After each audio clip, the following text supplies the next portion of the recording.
A gente, e eu vi algumas pessoas mandando mensagem pra gente no YouTube, perguntando se nós não vamos falar da advogada que nesse final de semana, por questão de status, dinheiro que a família tem e até mesmo diante da possibilidade de um abuso de poder, já que ela, como advogada, poderia processar os policiais. Uma viatura da Polícia Militar serviu como um veículo de aplicativo ou até mesmo como um táxi. Nader, mas por que você está falando isso? É porque nós não vamos passar panos quentes. Desculpa, Tenente Coronel Jefferson, sou fã da Polícia Militar. Ao Tenente Ulisses, sou fã do trabalho de todos vocês. Mas usar uma viatura para pegar uma mulher que se escondia dentro de um bar após causar um acidente que por pouco não tirou a vida de 2 pessoas e, mais ainda, com a suspeita de embriaguez e colocar essa dondoca no banco de trás de um carro para ela sair tapada a cabeça para a sociedade não ver, a gente não pode admitir isso. Eu tenho total respeito e consideração pelas nossas instituições, mas a gente também pede que o tratamento seja igual. A ou B. O pau que bate em Chico, bate em Francisco. Eu costumo dizer, se fosse um dos 3 P's, que a gente chama, né, que é... Eu sempre falo no Cidade Alerta, não vou falar no balanço geral, mas quando a pessoa, ela não tem um certo poder aquisitivo, quando não tem uma certa influência na cidade, quando ela não tem dinheiro, ela é algemada, é colocada num camburão e é exposta para toda a sociedade. Agora essa Patricinha, porque era advogada, porque tinha gente lá defendendo na porta do bar onde ela ficou escondida, foi uma viatura e ela foi no banco de trás. A gente já vai falar sobre isso.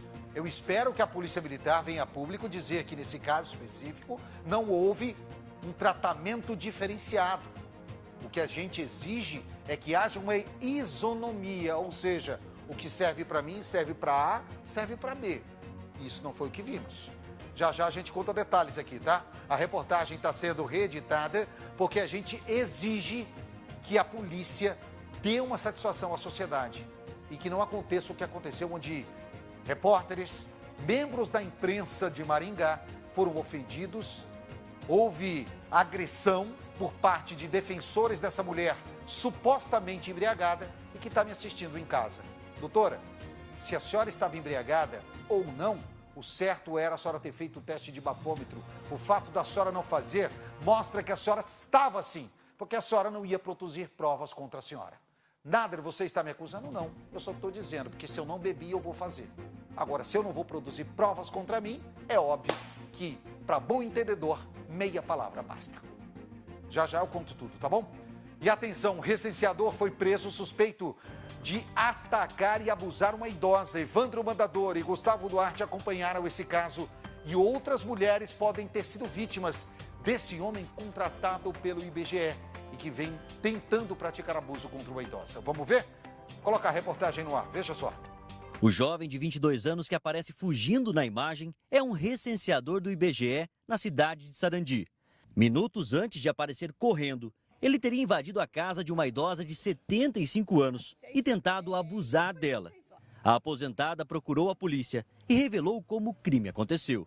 Eu abri a porta e tinha um homem, assim, encapuçado, uma touca preta na cabeça, eu via só o olho dele. Ele estava de roupa preta também, parece. Aí o que nós temos que voltar para ele para dentro e já me eu aqui, atrás. E tacou uma sacola preta na minha cabeça, uma sacola plástica. Nisso, ele parou de me arrastar porque ele chegou no quarto, eu não via nada, né? Aí eu falei, isso está me afogando. Aí ele deixou eu rasgar. E ele deu um minuto de bobeira, eu não sei o que ele fez. Ele virou as costas perto da porta.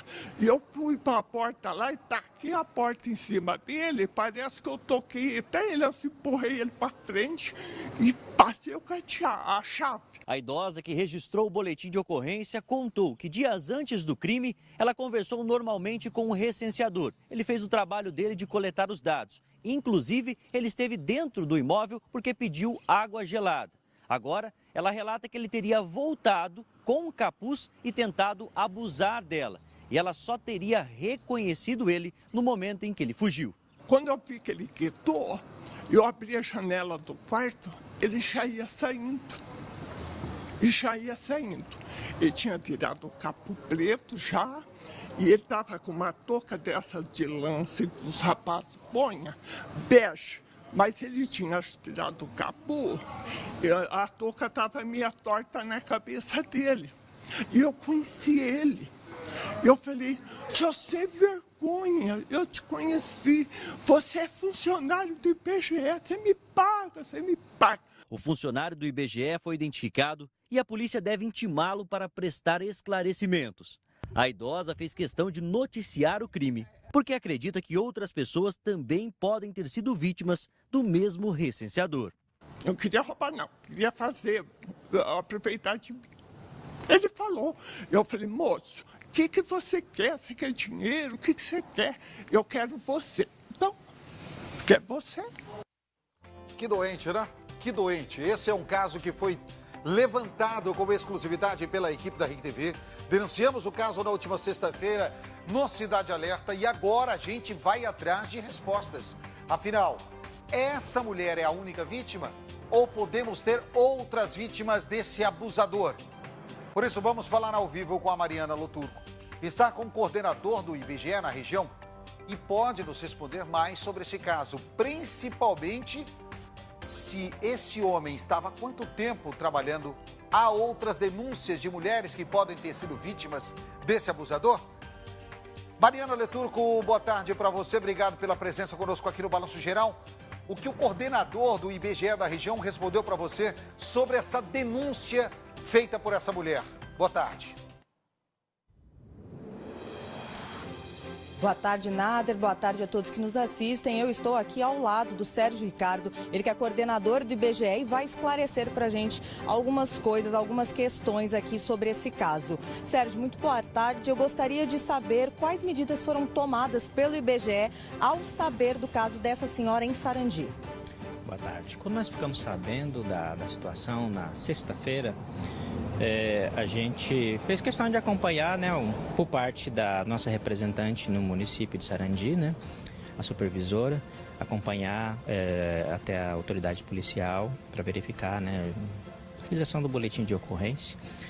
E uma das primeiras atividades, né, que o IBGE faz é suspender o trabalho, né, do recenseador. A gente faz isso suspendendo a atividade de campo, certo? Então foi essas a providência que nós tomamos na sexta-feira, assim que nós ficamos sabendo do ocorrido. Então, assim que vocês souberam do caso, suspenderam esse profissional. Gostaria de saber também, Sérgio, porque falaram que poderiam ter outros casos envolvendo esse mesmo recenseador. Isso é de conhecimento de vocês? Não, não é. Veja só, quando eu falo em suspensão, né, a gente suspendeu o trabalho de campo dele, né, pois a suspensão do equipamento, porque o recenseador do IBGE faz as entrevistas, né, com o equipamento de coleta. Então, a partir daquele momento, ele não tem mais possibilidade, né, de fazer a coleta, né, fazer outros questionários. Então, em relação a essa pergunta sobre conhecimento, a gente não tem, né? A gente não tem conhecimento de se houve outras situações, né? O que nós fizemos foi nos colocar à disposição da autoridade policial, inclusive fomos hoje de manhã até a delegacia lá em Sarandi, fornecer assim, o que nós tínhamos à disposição para que a polícia possa fazer a investigação necessária, né, para elucidar esse caso. Maravilha. E você também me disse que o recenseador até vai prestar depoimento hoje à tarde, é isso? Exatamente, segundo a informação da polícia, sim. É importante deixar claro assim, para a população, né, que o IBGE, né, deixa sempre bem, de uma forma bem clara, que o recenseador ele vai sempre bem identificado, né, com colete, com crachá. E a nossa orientação para a população, inclusive também para a nossa equipe de trabalho, não entrar dentro do domicílio da pessoa, porque não tem essa necessidade. A gente não pede documento, o recenseador do IBGE não pede para entrar, porque a entrevista é muito curta, é muito rápida, com 5 minutos, né, no próprio portão ali, pelo próprio interfone, a pessoa pode responder ao recenseador do IBGE. Porque é importante enfatizar isso, né? Responder é importante, né? A gente está à disposição da Justiça, colocamos, né, todas as nossas informações que nós temos sobre o caso, né, para a autoridade policial poder fazer o seu trabalho, né? Só que é importante que a gente também prossiga o nosso trabalho no município de Sarandi, né? Nós estamos em torno de 40% do trabalho realizado no município de Sarandi, né? A gente precisa concluir esse trabalho esse ano. Então, o morador que não se sentir à vontade de responder para um recenseador, a gente tem várias ferramentas, várias formas de a pessoa poder colaborar com o censo. Por exemplo, o recenseador, quando passa num domicílio, o morador não quiser responder, né, ele pode pedir para responder pela internet. Pode dar entrevista também por telefone, pode ir até o posto de coleta do IBGE, agendar um horário para fazer a entrevista lá, né, no posto de coleta do IBGE em Sarandi, fica lá na Agência do Trabalhador. Então tem muitas formas de a pessoa poder se sentir segura e responder ao censo. Muito obrigada, Sérgio, pela sua participação. Nader, então é esse o parecer aqui do IBGE. Mari, aproveita rapidamente, sem querer me estender muito nesse caso, mas como que o coordenador do IBGE da nossa região vê da possibilidade da pessoa não abrir o portão, dessa pessoa manter essa distância segura de um portão ou de uma grade, não permitindo a entrada em casa? Pode ser feito dessa forma? Não é desrespeitoso? Porque a gente viu que essa pessoa era realmente um funcionário, ou seja, ela não se passava por um funcionário. Pode ser feito assim também, né? Sérgio, o Nader está perguntando para você, caso a pessoa não se sinta bem, ela também poderia responder a pergunta com os portões fechados? Isso não seria desrespeitoso ao recenseador? A gente tem... na verdade, uma boa parte das situações tem sido feitas assim, né? Questionários sendo respondidos pelo interfone, pelo telefone, pela internet. O importante é que se receba o recenseador. Na nossa concepção, né, o desrespeitoso é não responder, né? O recenseador faz parte. Os recenseadores, né, na verdade, de uma forma geral, né, a grande maioria são pessoas de bem, né, que foram treinadas, né, que primeiramente passaram por um processo seletivo, foram treinadas durante vários dias e estão trabalhando. A gente de família, né, que precisa ganhar dinheiro, né, tá ali para conseguir seu sustento e que está realizando esse trabalho, né, para criar uma ferramenta, né, uma ferramenta para o país, uma ferramenta de conhecimento. Então, se a pessoa não se sentir segura em responder pessoalmente para o recenseador, né, ela pode ter essas opções que eu falei, responder pela internet, responder pelo telefone, ou até mesmo se dirigir até o posto de coleta. A gente tem um número de telefone que é o WhatsApp do censo aqui da nossa região, né, aqui de Maringá e região. A pessoa pode mandar uma mensagem também, se tiver alguma dúvida em relação à identidade do recenseador. Mas assim, tem várias formas de responder o questionário.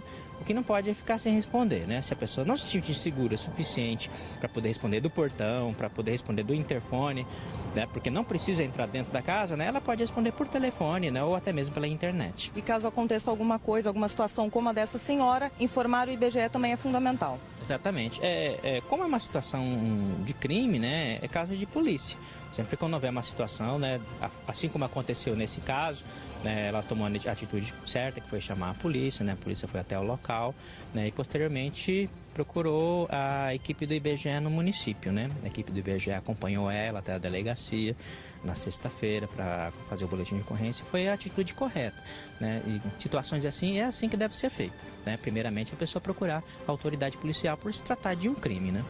Maravilha, muito obrigado, Sérgio, novamente. É com você, Nader. Obrigado, Mari, obrigado pelas informações, agradeço ao Sérgio e eu espero que a gente tenha conseguido responder a todos os questionamentos e as dúvidas das pessoas. E principalmente, é importante respondermos às pesquisas do IBGE. Através dessa pesquisa é que os municípios conseguem recursos do governo federal. Quantidade populacional para que sejam destinados recursos para